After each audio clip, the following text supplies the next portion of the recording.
안녕하세요. DJ 미아입니다. 오늘의 사연 시작해 보겠습니다. 안녕하세요. 저는 근교에서 아이 둘과 함께 살고 있는 평범한 엄마예요. 최근에 참 많은 일들이 있었는데 그 이야기를 한번 나눠보려고 해요. 결혼 생활 12년 차에 이혼을 선택하게 된 저의 경험이랍니다. 혹시라도 비슷한 상황에 처한 분들에게 작은 위로가 될 수 있을까 싶어서요. 결혼한 지 12년 차가 되던 해에 짠돌이 남편이 갑자기 그러더군요. 이번 여름 휴가는 베트남으로 일주일 정도 여행을 가볼까? 이번에 넣은 적금도 만기가 됐으니 결혼기념일 맞이해서 해외여행 어때? 당신 웬일이야? 매번 절약하며 살아야 한다는 말을 입에 달고 살더니 무슨 심경의 변화가 있었어? 그냥 당신 고생했으니까 가자는 거지. 별다른 건 없어. 저는 동남아든 어디든 정말 좋았어요. 평소에 짠돌이 남편 때문에 가족여행을 갈 때도 바닷가 근처에 사는 친척집으로 가는 게 다반사였거든요. 말이 친척집이지 시외숙의 처가댁이라 그렇게 가까운 사이도 아니었는데 단지 바닷가가 거기 있으니 애들 바닷가에서 놀리기에 딱 좋다고 여름 휴가지로 탁월하다며 매해 거기로 갔었어요. 남편은 거기서 편하게 있었던 것 같은데 저는 그 집에서 눈치가 보여 편하게 쉬지도 못하고 어촌 일을 도우며 힘들었던 기억밖에 없었어요. 그런데 무슨 바람이 들었는지 갑자기 해외여행을 가보자고 직접 이야기를 하다니 10년이면 강산도 변한다던데 남편이 이제 돈을 좀 융통성 있게 쓰려고 하나 보다라며 행복했어요. 평소 계획적이고 꼼꼼했던 저는 설레는 마음으로 베트남 여행 일정표를 아주 세세하게 짜면서 벌써 마음은 비행기를 타고 있었죠. 저희 남편은 무조건 최저가만을 찾아서 사야 되고 외식이나 배달도 별로 좋아하지 않아 집밥은 필수였던 남편이었어요. 무조건 가성비를 따져서 무엇이 덜 손해인지 빠르게 계산하고는 했었죠. 그런 남편에게 해외여행이라는 단어가 나오다니 제가 꿈을 꾸나 싶을 정도였어요. 짠돌이 남편 때문에 저도 재택근무로 일을 시작한 지도 10년이 됐어요. 책표지 작업을 하는 일러스트레이터로 일을 시작했었죠. 10년 전에는 100만 원도 못 벌었었는데 지금은 어엿하게 200만 원 초반대로 벌고 있어요. 남편이 벌어오는 돈으로 생활을 하며 저축을 했다면 제가 프리랜서로 버는 돈으로는 제 용돈도 하고 가족들의 식비를 해결했어요. 10년 동안 허리띠 졸라매고 저희 부부는 2년 전에 꿈에 그리던 내 집 장만에 성공을 했어요. 저희는 남편의 지분이 좀 더 많은 공동 명의로 아파트를 샀어요. 그리하여 주택 생활을 청산하고 아파트로 입성을 하게 됐었죠. 그동안 궁상 맞다는 소리도 들어가며 1,000원이라도 아끼려고 발버둥 쳤었는데 감회가 참 새롭더라고요. 친정에서도 12년 만에 해외여행을 간다고 하니까 애들 걱정은 하지 말고 부부 둘이서 오붓하게 다녀오라고 하셨어요. 몇 년 전에 친정 어머니께서 사고를 크게 당한 적이 있으셨는데 그때 정말 급하게 수술을 들어가셨고 수술비가 급했었어요. 적금은 묶여있지 남편은 돈이 없다고 하지. 그래서 급하게 제 명의의 신용카드로 현금 서비스를 받아 수술비를 낸 적이 있었어요. 그때 당장 수술을 하지 않으면 엄마가 많이 위험했던 상황이었어요. 나중에 현금 서비스 받은 것을 메꾸기 위해 일을 더 늘려서 한다고 밤을 새운 적도 허다했었죠. 친정 어머니는 그것에 대해서 아직도 많이 고마워하고 미안해하셨어요. 지금은 다행히 친정 어머니는 건강을 회복하시고 잘 지내고 있으시고요. 그때 남편한테 서운해서 이혼 생각이 잠깐 든 적은 있었지만 그때 저희 형편도 크게 좋았던 건 아니어서 남편을 이해하려고 노력했어요.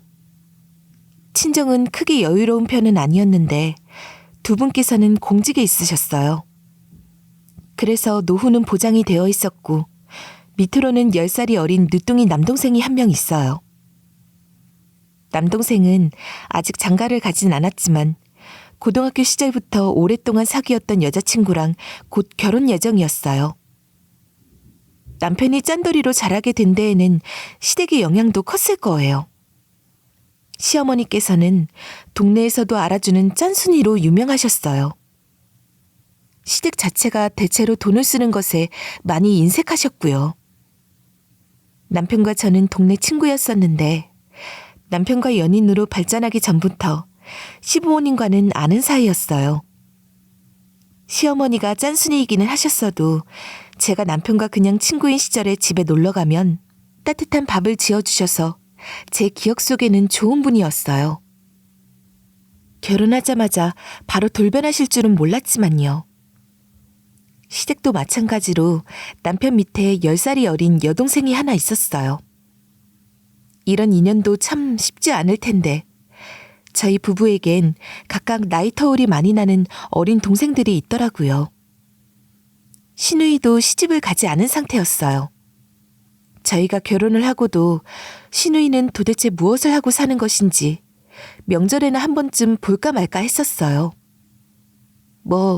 시댁 갑질에는 꼭 시누들도 세트로 난리치는 데에 비해서 저는 차라리 이게 더 낫다고 생각을 하면서 살았었죠. 마지막으로 시누이를 본 게 재작년 추석이었으니 결혼하고도 몇 번 보지를 못했었네요. 남편과 친구였을 시절에 시누이가 살집이 좀 있었는데 어느 순간부터 홀쭉해져서 나타났었거든요. 그러고는 그 뒤로 한참을 못 봤었어요. 여행 소리를 듣고 신우도 떠오르긴 해서 어머님께 여행에 대해 말씀드렸는데 어머님, 애들 아빠가 처음으로 해외여행 이야기를 꺼내네요. 그래서 베트남으로 일주일간 여행을 가게 됐어요. 그래, 아범한테도 얼핏 들었다. 이왕 가는 거 잘 다녀와라. 우리 부부가 해외여행을 간다고 하면 분명히 시어머님이 뭐라고 할 것이라고 생각했는데 의외로 덤덤하게 다녀오라고 하셨어요. 예상과 반대인 시어머니의 반응에 저도 살짝 의아하긴 했지만 사실 해외여행을 간다고 해서 시어머님이 가지 말라고 뭐라 하는 것도 이상하긴 했어요. 그런데 아침부터 시어머니께서 전화가 오시더니 다소 오버스럽게 헛기침을 하셨어요. 아이고, 무슨 기침이 이렇게 나는 건지 원. 어머님, 많이 편찮으세요? 목소리가 많이 안 좋으세요. 딱 들어보면 모르겠냐? 애미야, 몸이 너무 안 좋아서 그런데 너네 해외여행 가 있을 동안 내가 집에서 먹을 반찬이나 좀 만들러 우리 집에 와라. 그래서 남편을 데리고 시댁에 가보니 남편 보고는 집에서 쉬라고 하며 저만 데리고 장을 보러 가자고 하셨어요. 제가 운전을 하고 시어머님은 조수석에 차를 타고 같이 장을 보러 갔어요. 보러 가는 중에도 시어머니는 아들 자랑에 정신이 없으셨죠. 너는 남편 잘 만나서 벌써 집도 사고 해외여행도 나가고 정말 호강하며 산다. 우리 아들 등골 빼먹으면서 편하게 사니까 무척 행복하지? 항상 남편한테 충성을 다해서 잘해야 한다. 어머님, 저도 이래요. 우리 부부 같이 돈 벌어요. 집에 들어앉아서 편하게 있으면서 뭐 벌어봤자 얼마나 번다고 내 앞에서 생색을 내고 그러냐? 어디 가서 돈 번다고도 하지 말아라. 이 레퍼토리는 10년이 지나도 바뀌지가 않는 소리였어요. 수년간 저도 적게 버는 거 아니고 가정에 보탬이 되는 사람이라고 여러 번 말해도 들은 채도 안 하셔서 그냥 시어머니와 말을 하는 것을 포기했었어요. 집에서 아무리 일을 한다며 바쁘다고 해도 집에서 노는 줄 아셔서 매번 시댁 호출에 불려갔었어요. 저한테 일주일치 반찬을 만들라고 하시고 저한테 차가 있으니 제가 운전기사인 줄 아시는지 개인기사 부리듯 하셨었거든요. 그래도 몇 년 전에 시아버님께서 돌아가시고 혼자가 되셨으니 그 정도는 그냥 아무 말 없이 해드렸어요. 저한테는 매번 네가 돈을 벌면 얼마나 번다고 그러냐고 타박하셨지만 저만 보면 용돈을 달라고 자주 요구하셨어요. 집에서 일하지만 저도 달에 200만 원 정도는 벌기 때문에 개인으로 쓰는 신용카드가 있어요. 시어머님도 그걸 알기에 자꾸 저한테 무엇을 사달라고 하셨었죠. 그러고는 애비한테는 절대 말하지 말라고 제 입단속을 시키셨어요. 오늘도 어김없이 마트와 아울렛이 같이 있는 곳에 가자고 하셨어요. 우리 장 보러 가기 전에 아울렛 한번 둘러보자. 나는 해외여행도 같이 못 가는데 옷이라도 사줘라. 네, 어머님 마음에 드시는 옷 있으시면 사드릴게요. 한번 둘러보러 가봐요. 시어머니한테 옷 한 벌 못 해드리겠나 싶어서 아울렛을 먼저 들러서 쇼핑을 했어요. 어머님, 이 옷은 어머님 사이즈보다 너무 큰데? 어머님 사이즈로 보셔야죠. 사이즈는 내 마음이다. 내가 알아서 보마. 어머님은 자꾸 어머님의 사이즈보다 훨씬 큰 사이즈도 여러 벌 보셨어요. 제가 다른 사이즈를 권하니 어머님 마음이라고 하시며 입을 만한 사이즈로 몇 장 더 고르시더라고요. 그렇게 좋게 10벌은 넘게 사셨는데 옷값만 40만 원어치는 나왔던 것 같네요. 그렇게 어머님이랑 장을 보고 시댁으로 갔어요. 거기서 일주일치 반찬을 만드느라 정신이 없었죠. 어머님이 요구하신 잡채에 나물 반찬에 전부 손이 많이 가는 것들이라 하루 종일 부엌에 틀어박혀서 요리만 주구장창 했었어요. 그러다 보니 너무 피곤해서 남편이 결혼 전에 썼던 방에 들어가서 깜빡 잠이 들어버렸어요. 그러다가 잠이 깼었는데 거실에서 누군가의 말소리가 들려왔어요. 누군가 싶어서 문을 살짝 열어봤는데 시어머니의 목소리가 워낙 크셔서 어머님의 목소리만 들렸어요. 오늘 애미 카드로 네 옷 많이 샀다. 장도 애미 카드로 결제해서 네가 좋아하는 간식도 많이 샀어. 걔는 매번 자기 용돈 벌면서 내가 뭐 해달라고 안 하면 생전해주는 법이 없더라. 그래서 오늘 내가 애미한테 왕창 뜯어냈다. 누군가에게 자랑하듯 웃으며 얘기를 하셨는데 그때 갑자기 너 이번에 해외에 나가면 한 10년 정도는 있다가 들어와. 라며 시어머니께서 말씀하시길래 잠이 확 달아났어요. 남편에게 듣기로는 일주일짜리 여행이었는데 갑자기 이게 무슨 소린가 싶어서 식은땀이 날 정도였죠. 해외로 도주해야 할 정도면 남편이 무슨 사고를 크게 쳤나 싶어서 걱정이 됐어요. 이럴 거면 우리 애들도 데리고 나가야 하는 거 아닌가 하며 오만 생각이 다 들었었어요. 그래서 급하게 컴컴한 방에서 휴대폰을 켰는데 휴대폰에서 새어나오는 불빛으로 비춰보니 남편은 제 옆에서 자고 있었어요. 그럼 시어머님이 말하는 상대는 남편이 아니라 누구지? 궁금해하며 문을 조용히 열고 살짝 나가서 거실을 봤는데 시어머니 맞은편에 무슨 커다란 이불 보따리가 꿈틀거리는 거였어요. 저는 저게 도대체 뭐지 싶어서 자세히 살펴보니 맙소사 신우이였어요. 살이 도대체 얼마나 찐 건지 앉아있기도 버거워 보일 정도였죠. 당장 내일 죽어도 이상하지 않을 정도로 살이 쪄 있더라고요. 시어머니께서 신우이에게 말했어요. 이번에 네 오빠네 부부 베트남에 해외여행 가기로 했다. 명목은 해외여행인데 사실상 네 오빠가 너를 베트남에 데려다 주려고 가는 거니까 거기 잘 따라가서 정착해 있어라. 거기에 네 어렸을 때 많이 봤던 엄마 친구 한 명 살고 있으니까 정착하기 어렵지 않을 거다. 저는 도대체 신우이가 무슨 돈이 있어서 베트남을 가는 건지 궁금했어요. 신우이는 직장이 하나도 없는 백수에 빚만 잔뜩 생겨서 시어머니가 갚아준 전적도 있었어요. 지금도 시어머니에게 야금야금 돈 받아가는 걸로 알고 있었는데 베트남에 가서 정착할 돈은 무슨 수로 마련했던 건지 궁금했어요. 그때 신우이가 꺼낸 말이 정말 충격적이었어요. 엄마, 그런데 오빠네 집 진짜 팔리기는 해? 내놓은 건 맞지? 그래, 서류 준비 다 됐고 집 산다는 사람이랑 계약도 했다더라. 근데 공동명의라며 언니 동의 없어도 가능해? 네 삼촌이 공인중개사 아니냐. 공동명의라도 집 파는 데는 아무 문제 없다고 하더라. 걱정 하나도 안 해도 된다. 네 새언니 베트남에 가 있을 때 집한 돈으로 생활비 보내줄게. 신우이가 해외에 나가서 살 돈을 저희 집을 팔아서 한다는 것이었는데 도대체 무슨 상황이라서 제 몰래 집을 팔겠다는 결론까지 간 건지 의문이었어요. 남편은 옆에서 태평하게 코까지 골며 자고 있었어요. 제가 사는 곳은 지방인데 이 동네는 한 달이 건너면 다들 아는 사이였어요.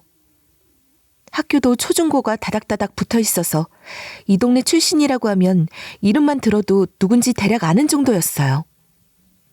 저도 남편과 동네 친구에서 연인으로 발전했기 때문에 모두가 동네 사람이었죠. 최근에 동네에 신축 아파트도 생기고 지하철역이 이 동네까지 더 연장하는 바람에 큰 아울렛이 있는 복합상가도 들어오고 자연스레 집값도 올랐어요. 그래서 저희 부부도 이 동네에 생긴 아파트로 이사를 했던 거였고요. 신우이가 제 남동생의 나이와 비슷하니까 제가 남동생에게 문자로 물었어요. 혹시 김진미라고 알아? 내 신우이 이름인데 너랑 나이가 비슷하고 우리 동네 출신이야. 당연히 알지. 신우이가 고등학교 시절 친구들 물건을 훔치고 결국에는 돈까지 훔쳐서 자퇴까지 했다고 하는 거였어요. 누나, 일단 내가 누나 신우이에 대해서 더 알아볼 테니까 일단 기다려봐. 저는 남동생에게 연락이 올 때까지 뜬 눈으로 밤을 새웠어요. 다음 날 해가 뜨자마자 누군가가 시댁 현관문을 미친 듯이 두들기기 시작했어요. 저는 너무 놀라서 나가려고 하자 황급히 누가 저를 붙잡았어요. 뒤를 돌아보니 신우이였어요.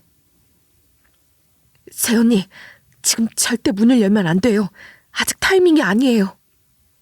신우이는 목소리를 작게 말하며 제가 문을 못 열게 필사적으로 현관문을 가로막았었어요. 어제는 얼핏 봐서 그냥 이불 보따리 같았는데 현관문을 가로막고 있는 신우이의 덩치가 어마어마했어요. 2년 전에는 아니랬던 것 같은데 도대체 그 사이에 무슨 일이 있었던 건지 정말 궁금해졌어요. 그렇게 1시간이 지나도록 초인종은 쉴 새 없이 울리고 현관문을 두드리는 사람들은 더 늘어나는 것 같았어요. 그때 마침 남동생에게 전화가 걸려왔어요. 제가 몰래 화장실에 들어가서 받으니까 남동생이 아닌 남동생의 여자친구가 대신 전화를 받았어요. 언니, 지금부터 제 말 잘 들어요. 일단 절대 아무것도 하지 말고 집구석 안전한 곳에 있어요. 언니 화장실에 들어와 있어. 이제 말하면 돼. 언니 신우이가 원래는 고등학교 때 뚱뚱하고 남의 물건에 손을 대거나 훔치는 일이 잦았었어요. 그래서 결국에는 퇴학까지 당했었거든요. 그런데 언제부턴가 살을 엄청 빼고 동창회에 나타났었대요. 저는 그때 바쁜 일이 있어서 동창회 참석을 못했었고요. 아무튼 옆에는 잘생긴 남자친구가 있었는데 외제차를 타고 나타났었대요. 신우이가 온몸에 명품을 휘감고 그렇게 나타나자 다들 놀라가지고 어떻게 살을 뺐냐며 궁금해했대요. 그래서 김진미 걔가 말하기를 고등학교 시절에 자기가 우울증이 있어서 도벽증이 도졌다. 정신과를 다니면서 이제는 다 나았고 그때 내 도벽증으로 인해 피해를 받은 애들이 있으면 미안하다며 울더래요. 그래서 친구들이 사과 받아줬어? 네, 어차피 다 지난 일이기도 했고 동네 친구이기도 하고 또 도벽 외에는 크게 분란 일으킨 건 없었으니 그냥 다들 진미 걔가 살을 어떻게 뺐는지 저 돈 많아 보이고 잘생긴 남자친구랑은 어떻게 만났는지 남자친구 직업은 무엇이고 진미는 무슨 이유로 돈을 많이 벌게 된 건지 다들 궁금해하잖아요. 그랬더니 자신이 다이어트 보조제 사업을 하는데 지금 남자친구가 한의사이고 남자친구가 개발한 한 덕분에 살이 확 빠졌다는 거예요. 남자친구가 한의사에 뚱뚱했던 애가 살이 빠져서는 한정판 명품도 막 휘두르고 나타났으니까 그 말이 꽤 신빙성 있어 보였나 봐요.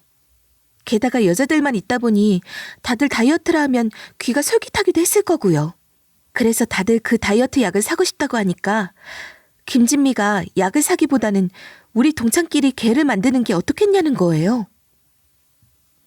남동생의 여자친구 입에서 개라는 이야기가 나왔을 때 저는 설마 했어요. 제발 제가 예상하는 전개는 아니길 빌었어요. 걔를 만들어서 이 사업에 투자한 비용에 따라 이자를 높게 주겠다고 덧붙여서요. 설마 다들 그 말을 믿은 건 아니지?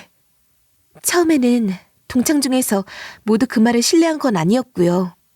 그냥 그 중에 귀가 팔랑거리는 애들 있잖아요. 그런 애들 몇 명만 개모임을 만들어서 반신반의하는 마음으로 했는데 진미가 몇 달간 꾸준히 계속 투자한 돈에 대한 이자를 주더래요. 그것이 소문이 나기 시작하면서 걔에 들어오는 동기들이 많아졌대요. 저희 엄마한테 여쭤보니 이 동네가 다 거기서 거기잖아요. 그러다 보니 동기 엄마들의 사돈의 팔촌까지 개모임에 들어왔다는 거죠. 지금 언니 시댁 문 두드리는 사람들 모두 여기 동네 사람들일걸요? 그리고 문제는 저희 엄마도 500만 원 넣으셔서 피해보셨대요. 아마 거기서 문 두드리고 있을 거예요. 예비 올케에게 이 사실을 듣고는 한동안 머리에 망치를 맞은 느낌이었어요. 아니, 근데 그 10억가량의 돈은 도대체 어쩌고 저희 집을 팔아서 잠적 비용에 쓰려고 했던 건지 도무지 이해가 되지 않았어요. 하여튼 여기서 팩트는 이 미친 시댁 인간들은 신우이의 도주를 도와주려고 하는 거였고요.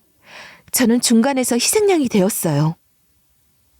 저는 남편도 제발 신우이와 시어머니의 희생양이었길 바라며 남편도 이 사태를 모르고 순수하게 여행 갈 생각이었길 바라며 천하태평하게 아직도 코골며 자고 있는 남편을 마구 흔들어 깨웠어요.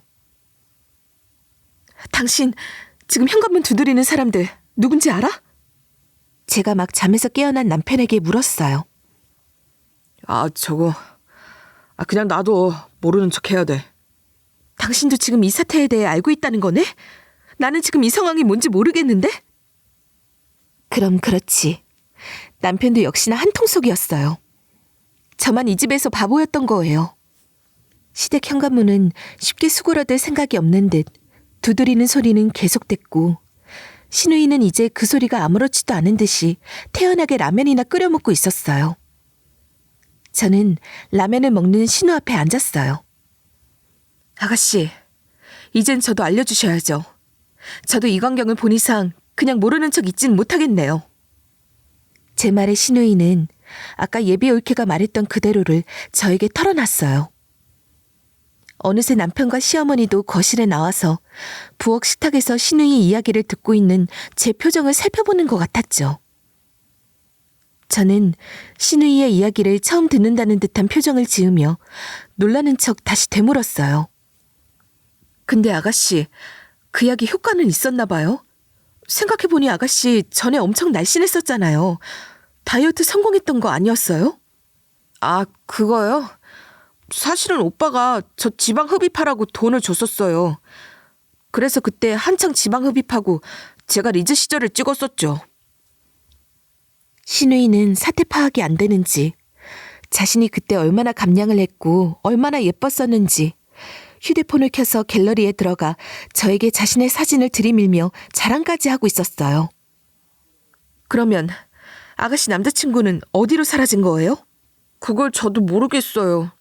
저도 정말 억울해요, 새언니. 일단 통장으로 돈을 받은 건 저고 그걸 남자친구가 현금화를 시켜서 비밀장고에 넣어뒀는데 남자친구가 돈을 들고 사라졌어요. 그걸 몽땅 다요? 돈이 얼마나 있었는데요? 못해도 10억은 넘어요. 저희는 스케일이 다르거든요. 푼돈 벌자고 그런 짓을 벌이진 않죠. 신우이는 뇌가 쪼그라든 건지 아니면 원래 모자란 인간인지 그 와중에도 저한테 자랑을 하고 있더라고요. 그러니까 이 모든 게 애초에 모두 거짓말이었고 모두를 속이기 위해 연기를 해왔다는 것이었죠. 그 정도 연기력이면 그냥 지방 흡입했을 때 배우기라도 하지. 그럼 여우주 현상을 받고도 남았을 텐데.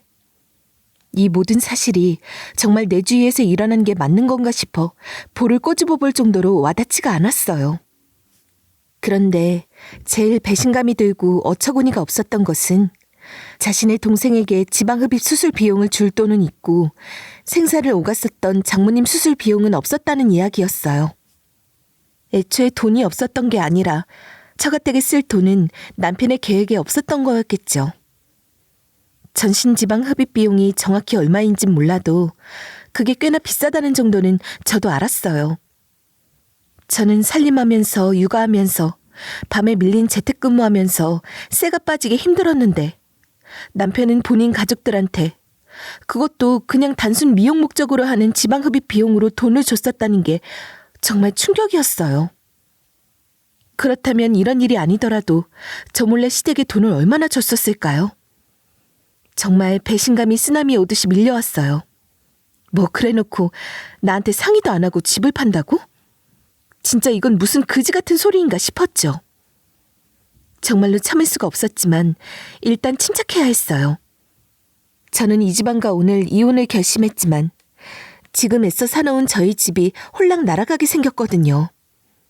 그것부터 무조건 해결을 한 다음에 이 집안 인간들을 혼내줘야겠다 생각했어요.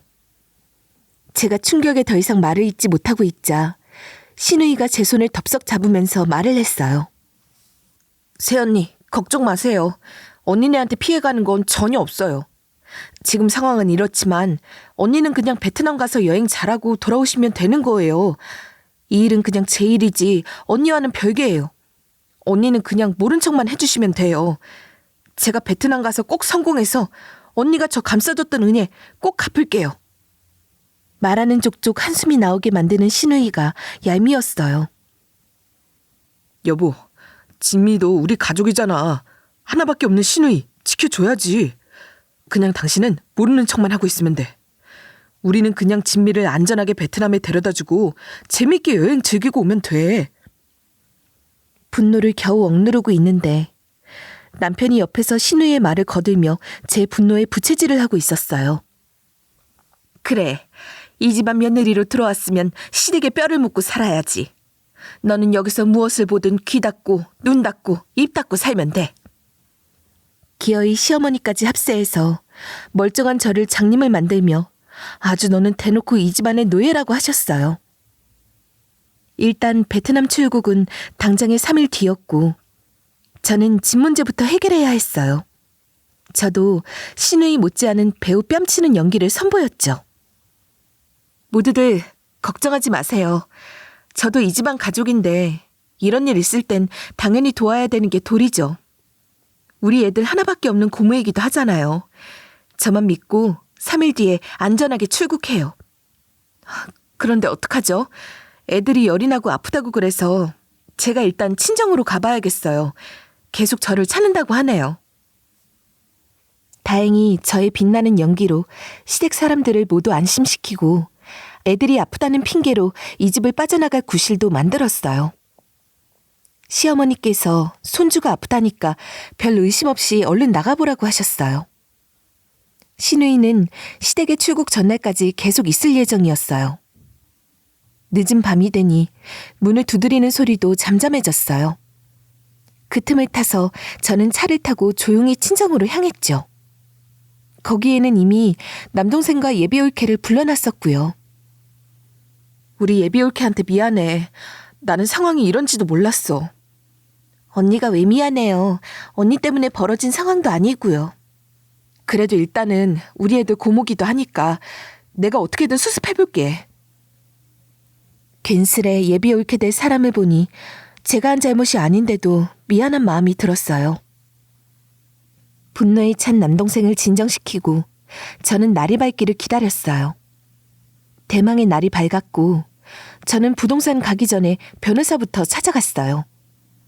변호사 비용이 얼마나 들던 그건 상관없었어요.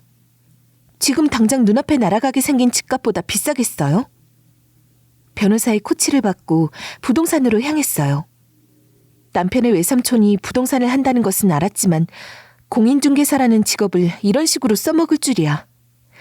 이 시댁 전체가 문제투성이었네요. 부동산에 제가 나타나자 시외숙은 놀라는 얼굴이었어요. 안녕하세요. 정말 오랜만에 뵙네요. 오, 베트남 여행 간다고 들었는데 여긴 웬일이야?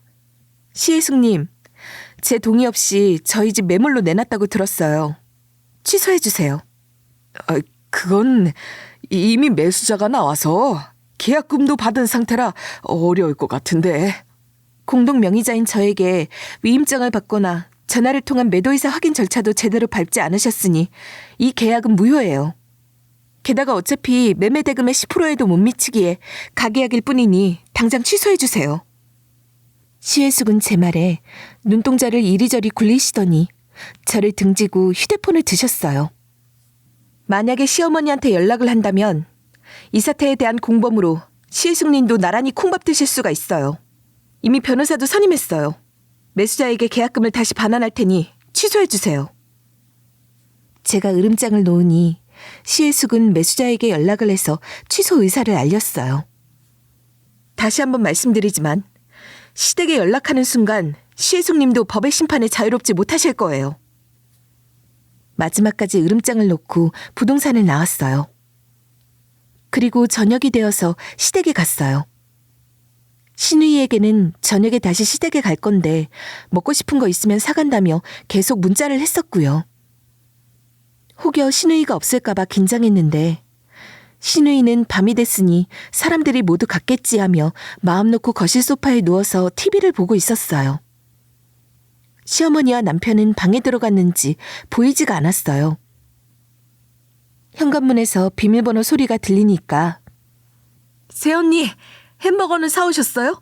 저 얼른 먹고 싶어요. 라며 큰 소리로 물었어요. 그때 경찰분들이 시댁으로 들이닥쳤어요. 완전히 마음을 놓고 있던 신우이는 경찰들을 보자마자 놀라서 소파 밑으로 쿵 하고 떨어졌어요. 한창 방에서 잠을 자던 시어머니와 남편도 놀라서 뛰쳐나왔죠. 시어머니는 이게 다 뭐냐면서 난리가 나셨어요. 신우이의 저항이 어찌나 큰지 경찰 4-5분이 붙어도 힘들어 보였어요. 새언니, 저를 감히 속여요? 제가 언니 가만 안 둘 거예요. 그 와중에도 저를 노려보며 나를 속인 건 신우이인데 방귀 낀 놈이 성낸다고 하더니 저를 아주 천하의 나쁜 사람 보듯이 봤어요. 이사타의 시어머니는 그 자리에서 펑펑 우셨어요. 남편은 저한테 소리를 질렀어요. 당신 미쳤어? 감히 우리 가족을 배신해? 당신 때문에 내 동생 다 뒤집어 쓰게 생겼어. 그러고도 당신이 사람이야? 남편의 말에 참 기가 찼어요. 애들한테 저런 고모 필요 없어. 그리고 당신이야말로 우리 엄마 수술비 필요할 때 아가씨 지방흡입 시켜줬지? 그 돈이 몇백일 텐데 그래놓고 나몰래 시어머니랑 작당해서 우리 집을 팔아넘길 생각을 해? 이미 매수자한테 계약금도 받았더라 너? 우리 적금 만기된 것도 다 아가씨한테 줄 생각이었니?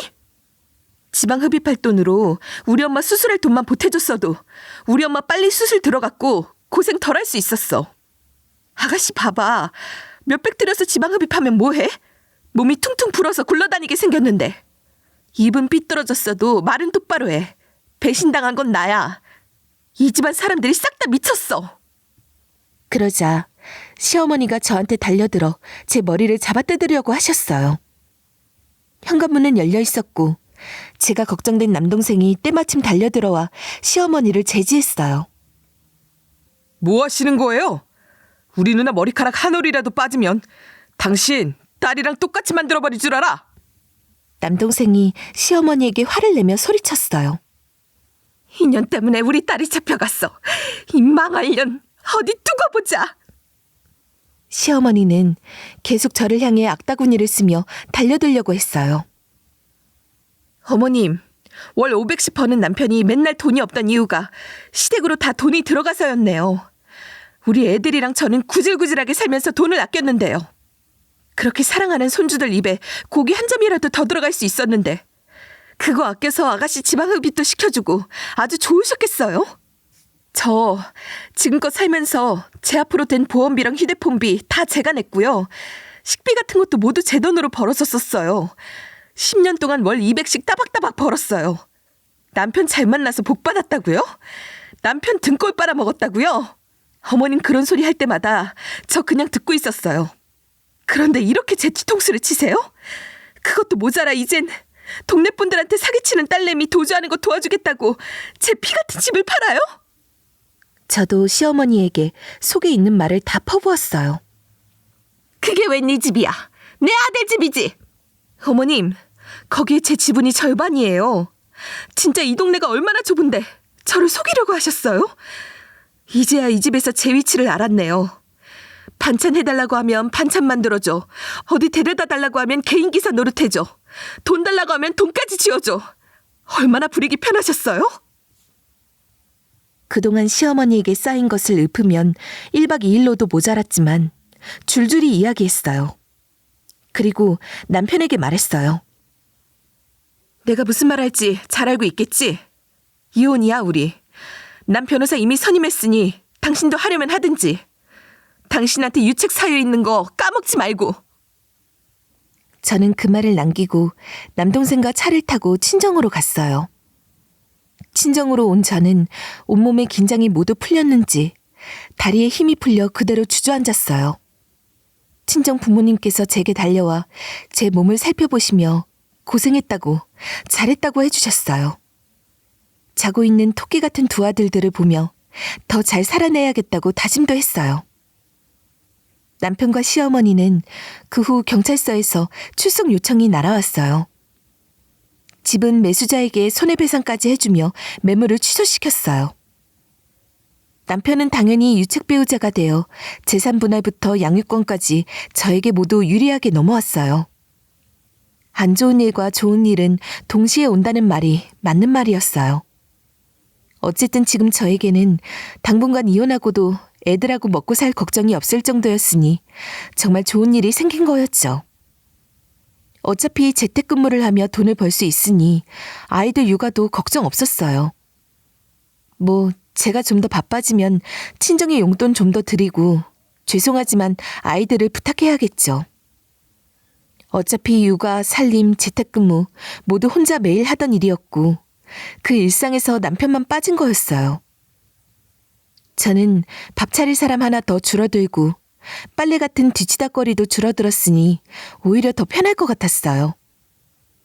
남편이 벌어왔던 돈이야 그중 절반이 시댁으로 나갔었으니 저에게는 있으나 마나 했던 돈이었네요. 몇 달 뒤 10억을 들고 날랐다던 남자친구란 사람도 잡혔다는 소식을 들었어요. 역시 우리나라 경찰분들 최고라고 생각했어요. 피해자분들은 피해 금액 그대로를 다 돌려받진 못했지만 피해 구제를 통해 절반 정도는 돌려받은 것 같았어요. 예비 올케의 어머니도 300만 원 정도는 받으신 것 같더라고요. 한편으론 다행이었죠. 일단 신우가 도주 전에 잡혔기 때문에 시어머니와 남편은 벌금형이 내려졌어요.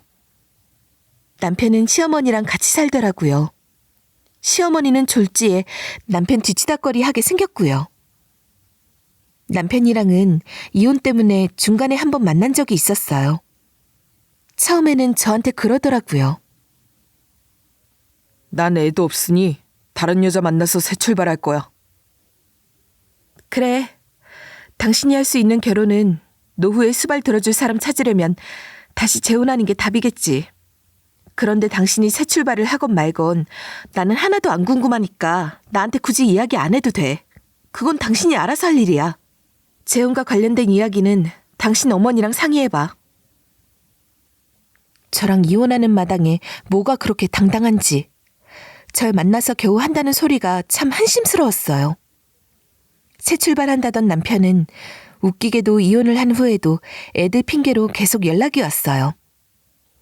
이번에는 저를 회유시키려고 노력하더라고요.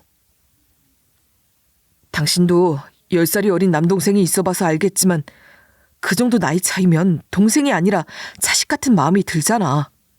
그래서 내가 정신이 나갔었나 봐. 그래도 내 피부치라 측은한 마음이 들어서 도와준다는 게 이렇게까지 되어버렸어. 그게 변명이 된다고 생각해? 정신 차려.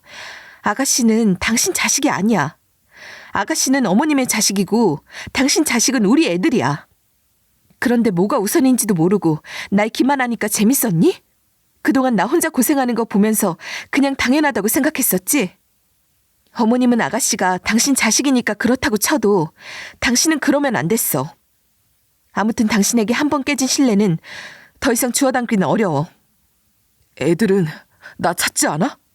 애들 보고 싶은데 아무리 내가 잘못은 했어도 애들까지 안 보여주는 건 너무한 거 아니야?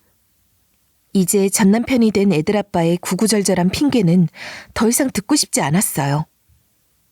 그동안 아낀다고 내 자식들 옷이나 신발도 꾸역꾸역 물려 입히고 옷이 이제는 좀 작아도 그냥 끼워 입히고 그랬는데 안 그러려고요. 먹고 싶다는 고기도 많이 먹일 거고요. 그리고 매번 여름이면 갔던 똑같은 친척집도 다시는 가지 않을 거예요. 여름 휴가 때마다 시외숙의 처가댁에 가서 제대로 쉬지도 못하고 눈치 보며 일손 돕던 것을 생각하면 아직도 우라가 치밀어 올랐어요. 그 휴가비 아끼겠다고 별로 친하지도 않은 친척집에 굳이 가서 저를 희생양 삼아 그 집에 꾸준히를 떠안긴 거 생각하면 왜 그랬나 몰라요. 그때는 저도 남편 따라 같이 짠순이가 되기로 마음먹고 돈이나 열심히 모으자 싶은 마음이었던 것 같은데 지금 생각해보면 돈이 뭐 대수인가 싶어요. 베트남으로 여행은 못 갔지만 친정 식구와 우리 아이들을 데리고 다른 여행지로 해외여행을 계획하고 있어요. 여기까지가 저의 지난 이야기입니다. 많은 일들이 있었지만 이제는 어느 정도 마음이 정리가 되었어요. 사실 처음엔 그 배신감에 매일 잠을 이루지 못하고 울기만 했었어요. 남편을 믿고 함께 꿈을 그리던 시절이 있었는데 그 믿음이 처참하게 무너져 내렸거든요. 그런데 시간이 지나면서 오히려 제 삶에 대해 다시 생각해 볼 수 있는 기회가 되었어요. 이번 일을 통해 가장 크게 느낀 건 저 자신과 제 아이들의 행복을 최우선으로 생각해야 한다는 거였어요. 그동안 저는 남편을 위해, 시댁을 위해 너무 많이 희생하며 살았던 것 같아요. 하지만 이제는 그러고 싶지 않아요. 저와 아이들이 행복할 수 있는 길을 찾고 그 길을 걸어가고 싶습니다. 남편의 기대에 맞추기 위해, 시댁의 요구에 맞추기 위해 제 자신을 속이고 억누르는 삶은 이제 그만두려고 해요. 제가 진짜로 원하는 삶을 찾고 아이들과 함께 웃으며 살고 싶어요. 물론 앞으로도 어려움은 많겠죠. 혼자서 아이들을 키우며 경제적인 어려움도 있을 것이고 사회적 편견이나 시선에 부딪히는 일도 있을 거예요. 하지만 저는 이제 두렵지 않아요. 그 어느 때보다도 마음이 단단해졌고 무엇보다 아이들이 저에게 큰 힘이 되어주거든요. 아이들이 웃는 모습을 보면서 제 결정이 옳았다는 걸 매일 느껴요. 아이들 역시 더 이상 눈치를 보지 않고 편안하게 지내는 모습을 보면 그동안 얼마나 많은 것을 억누르고 살았는지 새삼 깨닫게 됩니다. 앞으로는 작은 것이라도 저희 아이들과 함께 행복한 추억을 많이 만들고 싶어요. 가끔은 외식도 하고 가고 싶었던 놀이공원에도 가고 여름이면 수영장에도 가고 싶어요. 그동안 아낀다고 참아왔던 것들 이제는 조금씩 해주려고 해요. 애들이 먹고 싶어하던 맛있는 것들도 많이 먹이고 예쁜 옷도 사입히고 싶습니다. 그리고 무엇보다도 아이들이 우리 엄마가 최고야 라고 말할 수 있을 만큼 그들에게 자랑스러운 엄마가 되도록 노력할 거예요. 지금은 혼자가 되었지만 그만큼 자유로워졌고 제 자신을 위한 삶을 살 수 있게 되었어요. 이제 더 이상 누구의 눈치를 보지 않고 제가 원하는 대로 살 수 있는 이 시간이 너무 소중해요. 아이들과 함께할 내일이 기대가 되고 새로운 미래를 만들어갈 생각에 마음이 설레기도 해요. 비록 어려운 길이었지만 이 선택이 저와 제 아이들에게 더 나은 삶을 가져다 줄 거라고 확신합니다. 이 사연을 들으시는 분들 중에서도 저와 비슷한 상황에 있는 분들이 있다면 용기 내셨으면 좋겠어요. 우리에게도 행복해질 권리가 있고 그 권리를 찾아야 할 때가 있는 것 같아요. 누구보다 소중한 나 자신과 내 가족을 위해 부디 행복을 포기하지 않으셨으면 해요. 저 역시 앞으로도 그 행복을 지키기 위해 최선을 다할 것입니다. 들어주셔서 정말 감사합니다.